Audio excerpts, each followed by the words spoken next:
Hey everybody, it's Chef Duce here, and we're live at Sweet Baby Ray's and True Cuisine. It's that time of year again. We are going to demonstrate on how to prepare, season, get your turkey ready for the oven, and then when it comes out of the oven, we're going to show you how to carve it and how I like to tackle it.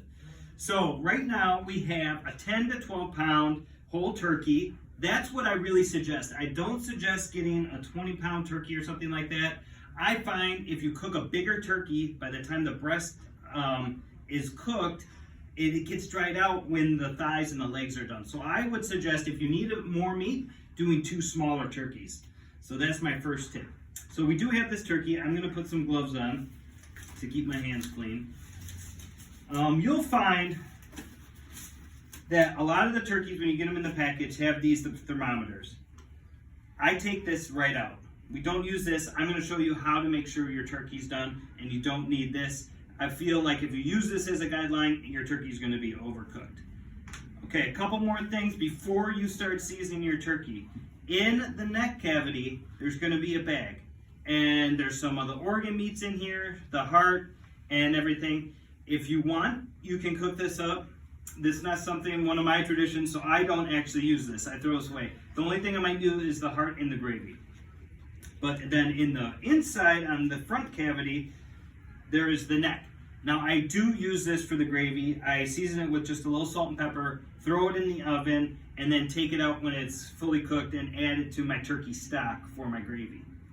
Okay, so that leaves us with the rest of the bird. Now on this bird, the legs are already trussed in this front flap, okay? So if your turkey does not come like that, you need to take butcher twine and tie up the legs because you want the turkey to sit together.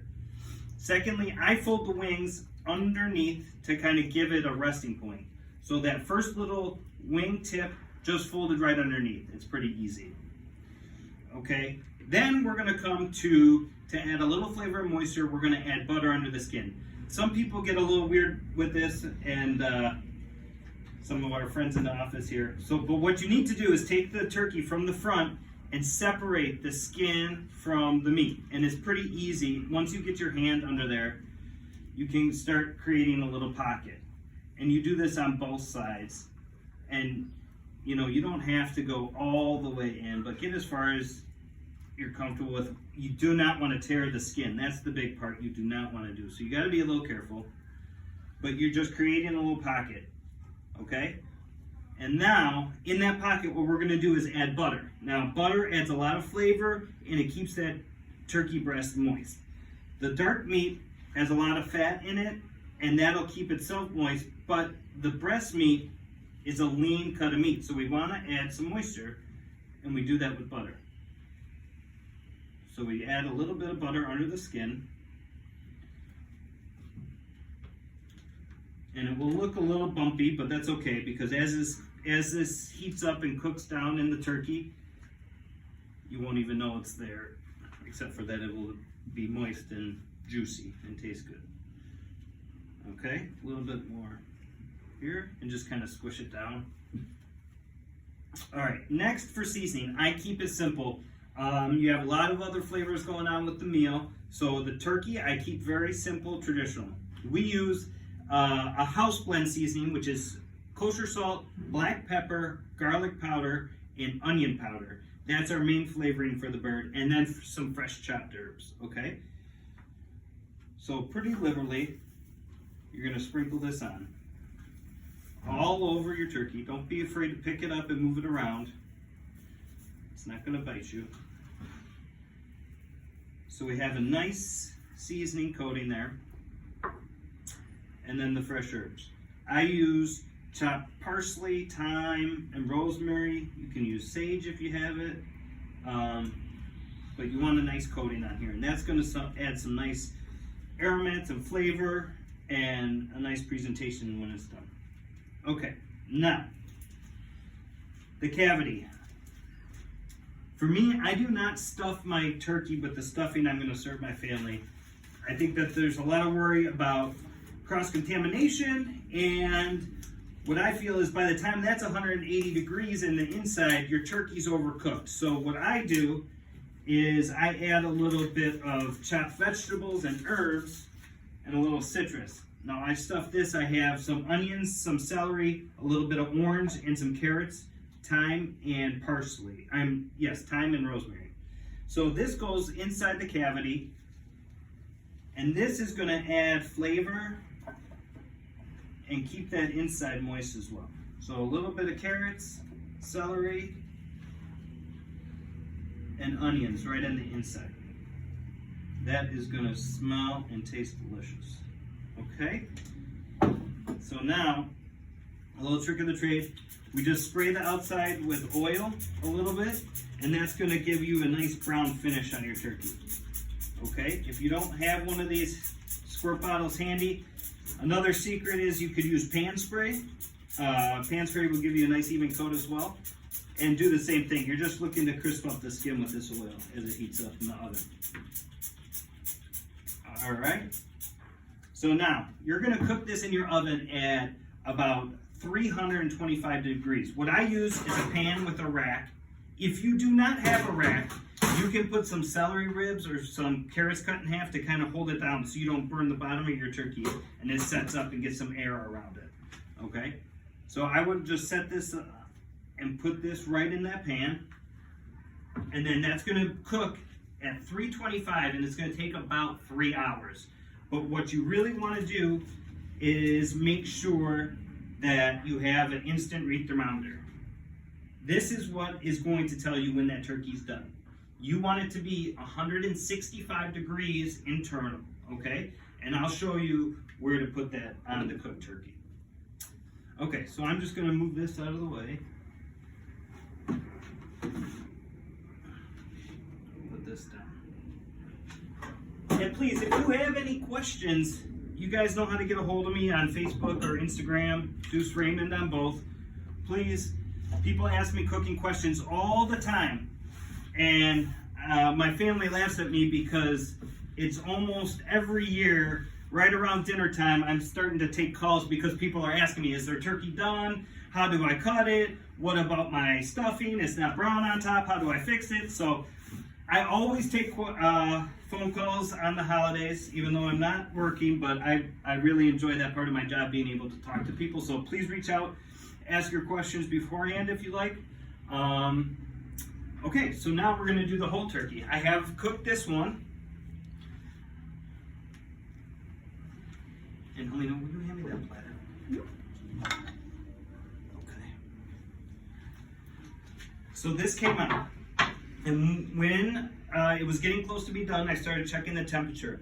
You want to check it in the thigh, just to be safe that it's 165 degrees. And I checked the breast too. The breast usually cooks a little bit faster, but you want to check it in the thick part of the breast and the thick part of the thigh, and make sure that they're both at 165 degrees. And something I talk about with barbecue a lot is resting your meat. Same with the turkey. If you want to eat at 5 o'clock, you want to have your turkey out of the oven at 3:30, 4 o'clock, and let it rest for an hour. That's going to do a couple things. One, a lot of juice is going to form in whatever platter or plate you put it in. That's really great to put back into your gravy. And then also, all the juices of that turkey are going to redistribute. If you take a smoking hot turkey out of the oven and slice right into it, all the juices are going to run over. First of all, it's going to make a mess. Second of all, it's going to leave you with dry meat. So get that turkey done about an hour before you want it and let it rest. Cover it with foil, put it in a warm spot by the oven or something like that. Doesn't have to be smoking hot because you're going to put gravy on it anyhow, okay? So now we have this turkey. I'm going to take some of this garnish out. Had to make it look pretty first. Okay, so get this on your cutting board. Another thing I like to tell people, bring that to the table, show everybody the whole turkey, and then bring it back into the kitchen where you have room to work and you're comfortable and everyone's not hoarding over you and everything. I just feel it's a lot easier to work when you're back. You have a nice cutting board to work on back there. You're not trying to stand and carve over the table. Some people really like that. I like to bring it back in the kitchen, and then I'll show you how I like to carve it. Okay, so you have your whole turkey. The very first thing I'm going to do is take off the breast, okay? So you come down right across the breastbone, and you're really gonna follow the way the bone meets the muscle, the meat, okay? And it's gonna come off. And then you're gonna slice it when it's on the cutting board. Okay? And you don't wanna take the legs and the wings off first, because right now those are acting like anchors. That's holding your turkey in place. So that's your breast, and then the other breast. And then you come down the front side here, and it's kind of like a triangle. And you peel it off. You follow the bone. And take your time. This is why I like to do it in the back, because you can take your time and make nice cuts. Let them get started filling their plates with their sides. And then you can bring out this plate, and I'll show you how to garnish it too. Now, you want to take the legs off, okay? So, see how it's trussed here with the skin in there? You want to cut that out. Most of the turkeys come like that. Then you have to use your hands here. You see that, well, if you just grab the thigh and the leg and pop it over, the bone comes right out of the joint, and then that makes a really easy cut. Then you have that separated. Same thing on this side. Use your hands and pop it up. Another reason you don't want it smoking hot out of the oven, so you can actually put your hands on it. Okay, now the wings, you cut in between the joints. I take that tip off, but the wings we can put down on the plate.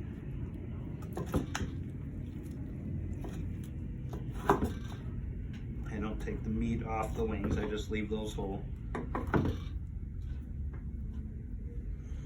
Okay, then we have the drumstick, the little drummy, like the chicken wings.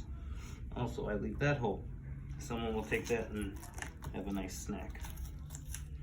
Usually that's the meat that ends over in the leftover pile. Okay, so we have the second drumette. All right, now, don't throw this away. You can take the rest of that meat off of there, use that for the leftover sandwiches after Thanksgiving. Okay, now we have the leg quarter.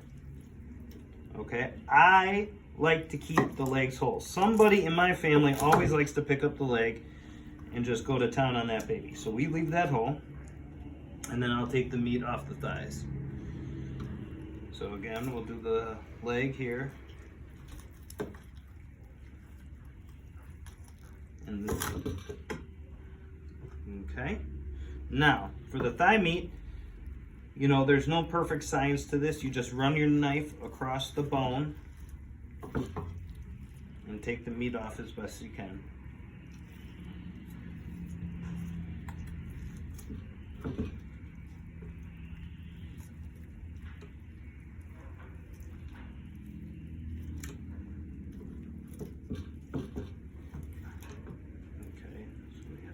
There, and then we have one more thigh to do.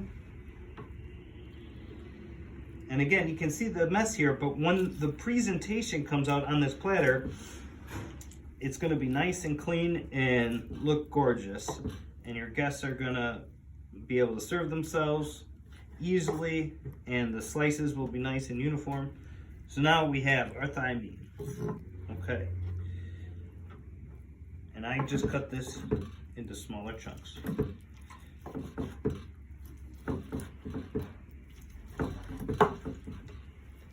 Okay. That can go on our platter.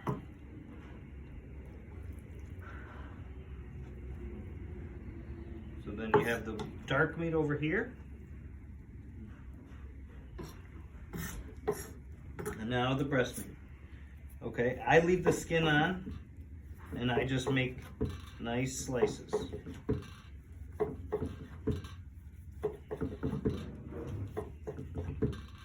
keeping the skin intact. That's where all the flavor, all the love, I like to say, is. And we do this breast.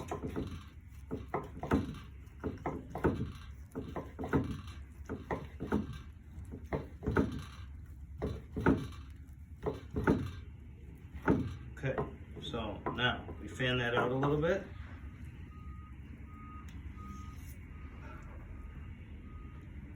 Fan this one out a little bit.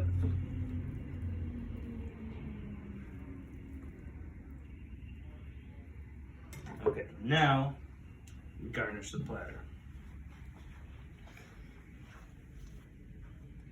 So I'll take some of these tricolor carrots, a couple Brussels sprouts. This adds nice color to your platter, and they're very tasty. Then we have all this other stuff. This is for garnish. So some of everything that you cooked on your turkey, you can use for garnish on this platter. And you don't have to do this, but I think it really adds a nice look to it. A little bit of orange, some cranberries. And we have some parsley here on this side.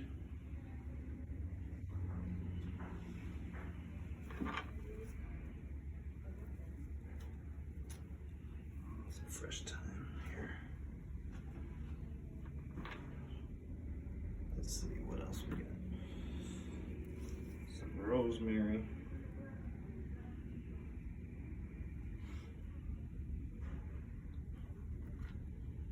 Okay.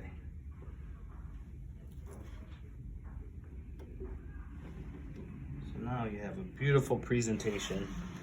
And you bring that to the table and your guests are gonna be like, ooh la la, look at that baby. And I really think that that's the best way to carve the turkey. That's the way I do it at my house.